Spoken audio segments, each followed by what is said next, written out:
11th. Now today we'll focus on the molecular orbital theory once again, and we'll see the examples that are there in our course. So first we'll focus on the nitrogen molecule and its science, and over here the oxygen molecules and its science. We'll focus these examples which is there.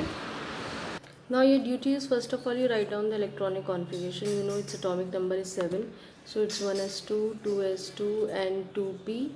3 is there, 7. So it can be elaborated as this thing: 1s2, 2s2 and 2px1, 2py1, 2pz1. You know that this particular p orbitals has these three other, you can say, subshells, which is it's been again divided into so many types and the electrons is being placed. So let's focus on it. So you know there are total 7 electrons are there in nitrogen, and we'll make the structure. It's very important that you should know how to make the structure for it. Suppose we have already seen about 1s, and whatever the 1s structure is there, the same 2s structure is also there. So I am telling you each and every structures. Now you know that the atomic orbitals overlap and they give you the molecular orbital. This is the concept of your molecular orbital theory.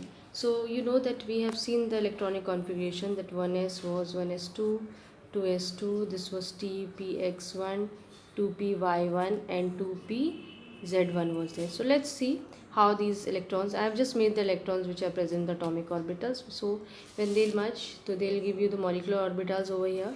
So over here, if you remember, it's sigma 1s, 2 will be there. So one electron from this side, one electron from this side. This will be anti-bonding, it's bonding molecular orbitals of sigma. This will be a sigma anti-bonding molecular orbital of 1s is been there. You know the 2 electrons has been there. So we have 4 electrons, 2 electrons will be placed over here. If you see the 2s, the same scenario will make over here also. So there is no issues of it. The same thing you can make it here also, this side also, but over here it will be 2s, and this is also your 2s is been there. आप 2s लिखिए, 2s2 लिखिए. If you want you can write down the 2's values. If you don't want, you don't write it, है ना. It is your choice. अगर आप लिखना चाहे लिख सकते हैं. It's also give you a bonding molecular orbital. It give you an anti molecular orbitals. Now let's come about the 2p's. ये जितना भी है ये हमेशा 1s 2s का सबके में एक सही रहता है. जो प्रॉब्लम आती है वो 2p's के कंडीशंस में आती है, उसको आप देख के चलिए. You know there are 3 electrons if you focus over here, 1 2 3. So let's see how these electrons will go. One electron is been x, present in x, 2x, 2y and 2z, 2pz. So 2px, 2py and 2pz. Now let's focus on the electrons, how they will come. So over here the electron of this thing will be filled. Lower energy वाली cases में आपका 2x की conditions हैं जो fill होगा. ठीक है, ये इलेक्ट्रॉन्स यहाँ पे आएंगे. तो एक इलेक्ट्रॉन यहाँ पे आया और एक इलेक्ट्रॉन यहाँ से आया. ठीक है, तो ये क्या बना आपका पाई 2px. अब y वाला आएगा, एक यहाँ से आया और ये आया, ये पाई 2py बना. ये सब आपके पाई हैं और these are your bondings molecular orbitals. ठीक है, अब इसी के नीचे आपका z आएगा. z देखिए, एक यहाँ आया और एक यहाँ आया. तो ये सिग्मा बनाएगा 2pz. अब ये कंडीशंस आपकी हायर मोलिकुलर ऑर्बिटल्स की जो एंटी बॉन्डिंग्स की है. तो यहाँ पे आपका पाई एस्ट्रिक साइन लगाइए, 2px पाई 2py. यहाँ पे भी सिग्मा बनाएगा 2pz एस्ट्रिक साइन के साथ. तो एंटी बॉन्डिंग्स. अब यहाँ देखो, क्योंकि सिंगल इलेक्ट्रॉन्स थे तो यहाँ इलेक्ट्रॉन फिल नहीं हो रहे हैं. ठीक है, अब ये सिनेरियो थोड़ा सा, अब यहाँ से आप ये आपने स्ट्रक्चर बना लिया, आपको लर्न करना पड़ेगा, but you should know how I have built. Now let's talk about the this thing number. Now children, let's count about the bondings and anti-bondings and electrons that are present in bondings and anti-bondings molecular orbitals. Suppose ये जो condition है हमारा, ये पूरा structure आपने देखा हुआ है. इसमें देखते हैं कि ये condition पे electronic configuration अगर आप निकालते हैं तो ये आपका आता है, ये K और L की condition. K completely filled है. बच्चे कुछ लोग हैं जो पूरी electronic configuration लेंगे, कुछ बच्चे यहाँ तक लेंगे, है ना. उसको हम काउंट करेंगे. तो मैंने वहाँ आप दोनों कंडीशंस एक्सप्लेन करिए। सपोज़ करो आप सब कुछ लेके चल रहे हो 1s2 2s2 2p3, तो उस कंडीशन में आपके electrons that are present the bonding molecular orbitals count करिए 1 2 3 4 5 6 7 8 9 10, तो आपके 10 है। और एंटी बॉन्डिंग्स में 1 2 3 4, तो ये 4 है। तो आप उस कंडीशन में करेंगे हाफ, फॉर्मूला रखेंगे, यू विल गेट 3। अब अगर बच्चा ये नहीं कंसीडर कर रहा है कि भाई के शेल कंप्लीट है, इसको हम क्यों टच करें, जो इनकम्प्लीटली फिल्ड होते हैं उनको यूज़ करते हैं, तो ये स्ट्रक्चर हटेगा, you will focus on this part. तो उस कंडीशन में आप अपने number of electrons present the bonding molecular orbital count करिए 1 2 3 4 5 6 7 8। और एंटी बॉन्डिंग्स कितना हो जाएगा आपके electrons that are present in the anti bonding molecular orbitals, that is 2। तो उस कंडीशन पे भी अगर आप कैलकुलेट करेंगे तो आपका half 8 minus 2 sorry half, so it will be 3। अब इसमें हम क्या फ़ायदा है, क्या क्या चीज़ें हम देखेंगे। अब let's talk about the stability, let's talk about the bond orders, let's focus on it. Now we get the bond order is equals to 3.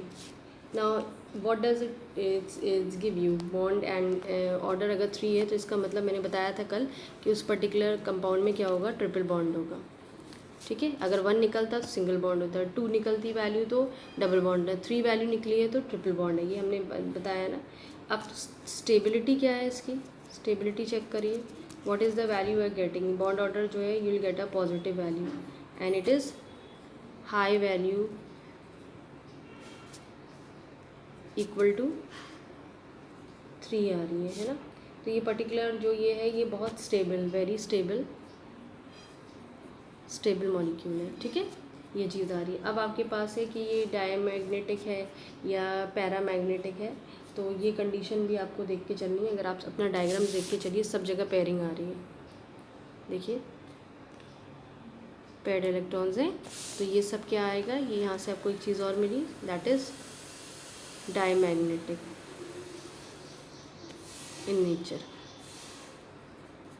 right? So you have solved these questions. Now let's focus on other examples जो हमारे course में है, N2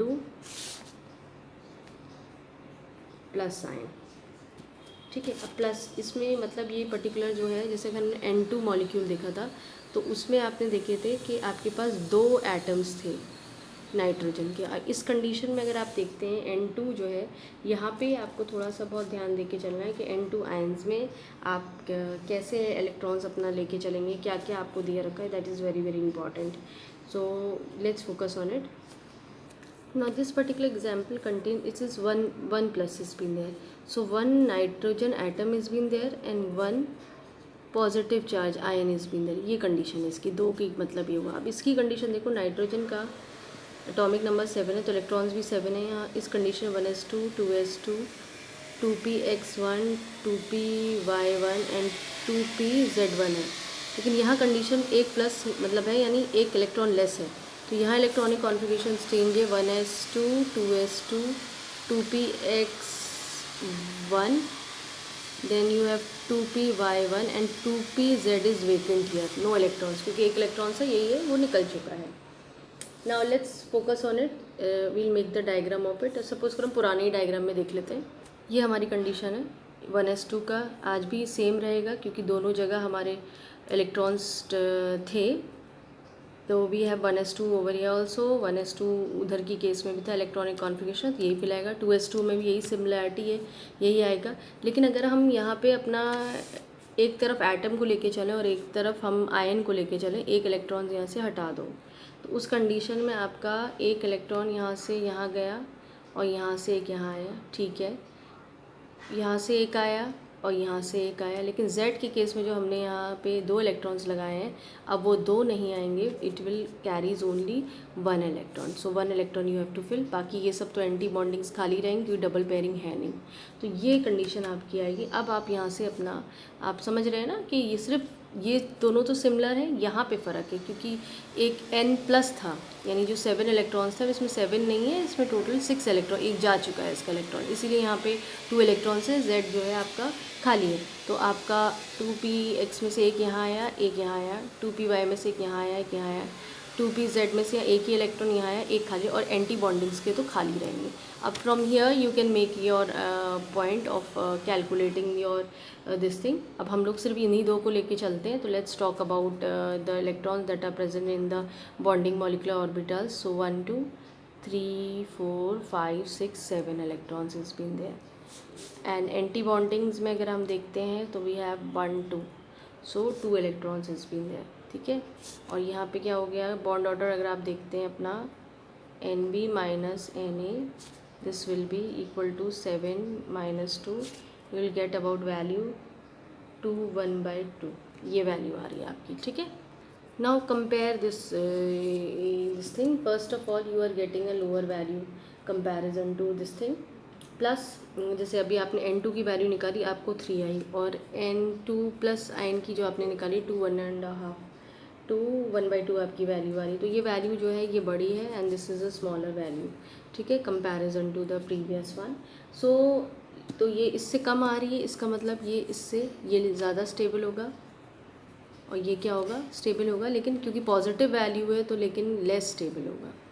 ठीक है. Now it is paramagnet और diamagnet. Let's go back with the diagram. Just see, unpaired electron is been here, तो it is paramagnetic. It doesn't matter कि एक हो या दो हो या 10 हो, बट एक अनपेयर्ड इलेक्ट्रॉन है तो ये पैरामैग्नेटिक है. So you will write down that is it is paramagnetic in nature.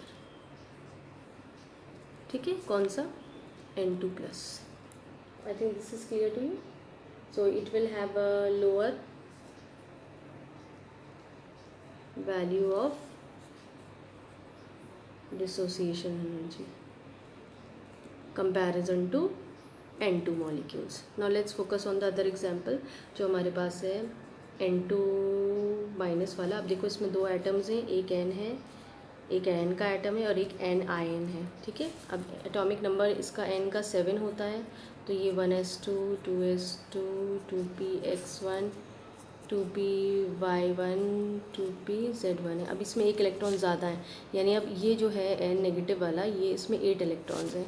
So 1s2 2s2 2px2 2py1 and 2pz1. So 1 2 3 4 5 6 7 8 is been there. So this way we will make it.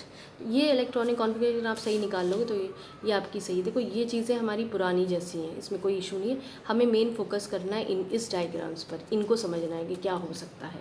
तो I am making the diagram for this part because this is we have seen again and again. I am making it 2px. तो हम लोग same ऐसे ही बनाते थे. 2s यहाँ पर है, 2s यहाँ पर भी है, तो इलेक्ट्रॉन्स यहाँ पे भी गए आपके बॉन्डिंग मॉलिक्यूलर ऑर्बिटल में, और 2 इलेक्ट्रॉन्स यहाँ पे भी गए एंटी बॉन्डिंग मॉलिक्यूलर ऑर्बिटल्स पर.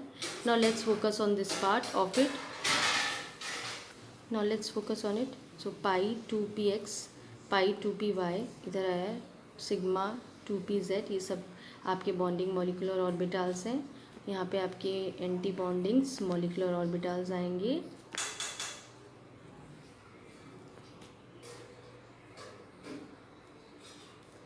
Right. So let's focus on it, how the electrons will go. So just focus on 2px. One electrons will go from here, one is from here, but still one electron is been there, so it will reaches to your anti bondings molecular orbitals. I'm making this diagram for it, and I'm just want to tell you like 2s or 1s both will go in the same manner as we have discussed in the previous. The 2 electrons will go to the sigma this thing bonding molecular orbital, and 2 electrons will go to anti-bonding molecular orbitals. Now let's come to here. 2px 2py 2pz 1 electrons if we are considered as an atom, and this is considered as a ion of the negative charge, so it has 4 electrons over here na? So let's talk about 2px. 1 electron will come from here, from this side, and still 1 electron is remaining, it will go to the anti-bondings one. Now let's go to 2py. This again 2 electrons will be there, no electron extra is be there, so no anti-bondings electrons. 2pz, it will reaches to this bondings one, but it will not reach to the anti-bondings one, so leave it vacant here. So this is the case which we are getting. Now let's calculate about the number of electrons that are present in the bonding molecular orbitals. Let's focus on it. 1 2 3 4 5 6 7 8 is being there. Anti-bondings, if we talk about 1 2 and 3 electrons has been there. Now the formula we can keep it over here and we'll put the values over here, so you can see what you will get. You are getting this value. So again this is again the same scenario for the -1. So same answer you'll get over here. तो it is stability will be same as this thing. इसका जो भी answer है वो सारा answer जो है वो related to your this thing only, that is N2 plus का जो आंसर था वही वाला आंसर आप सारा लिख देंगे यहाँ पे कि it is paramagnetic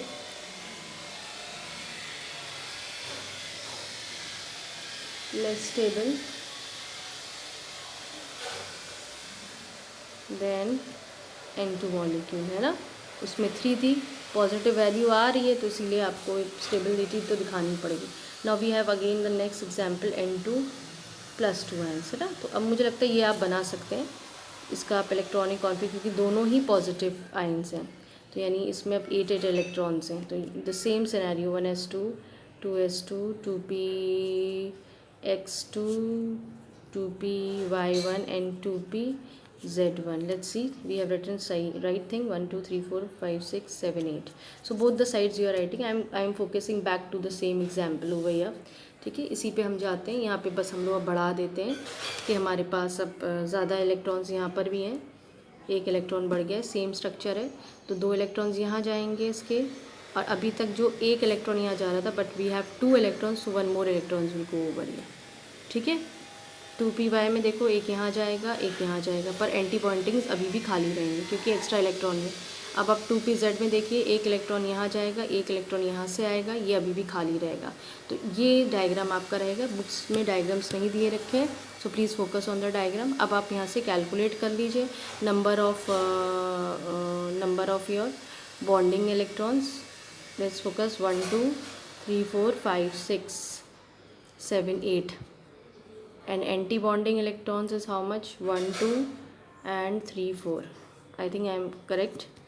1 2 3 4 5 6 7 8 is bonding. Anti-bondings is 1 2 3 4. So now you can make a bond order also.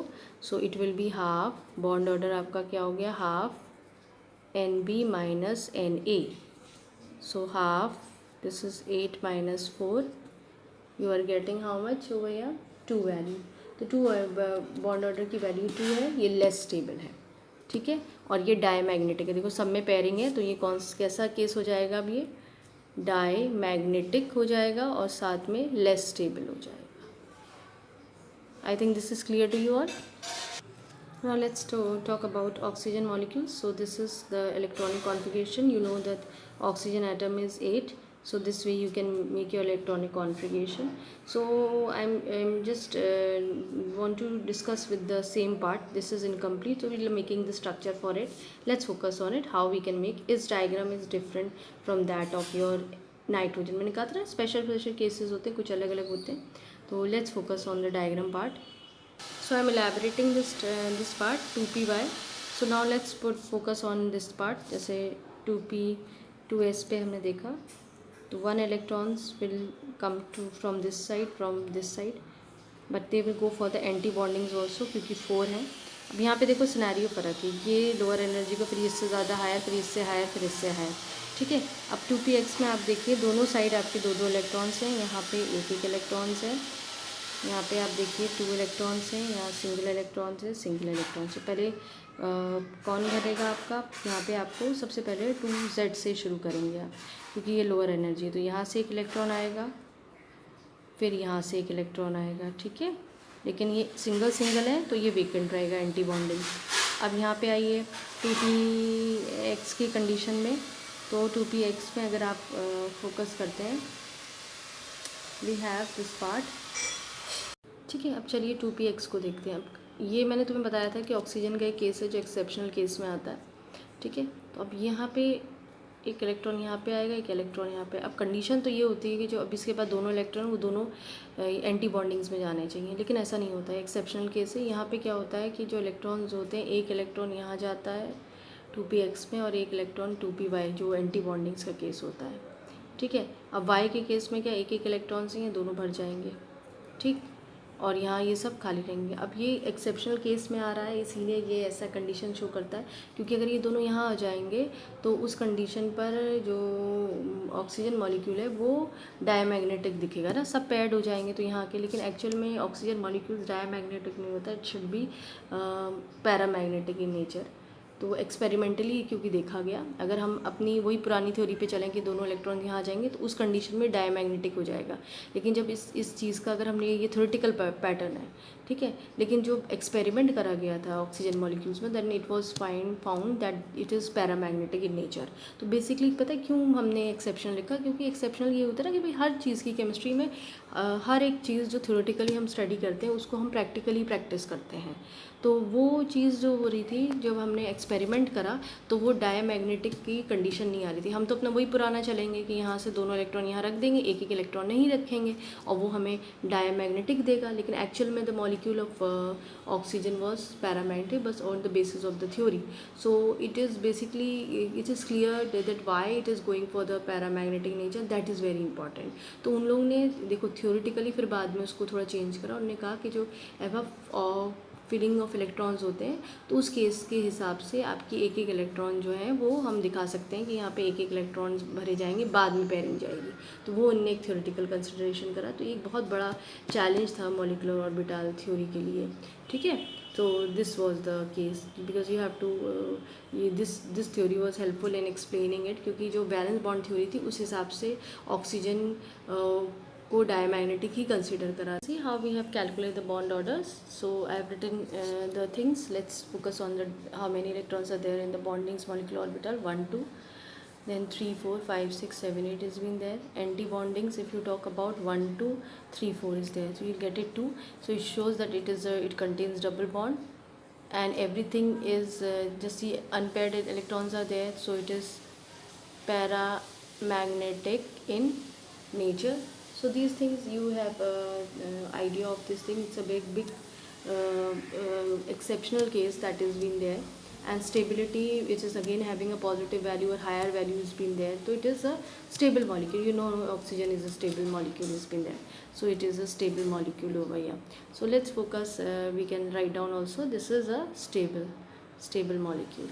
We have other examples in this also which is there in our course, we'll focus that also.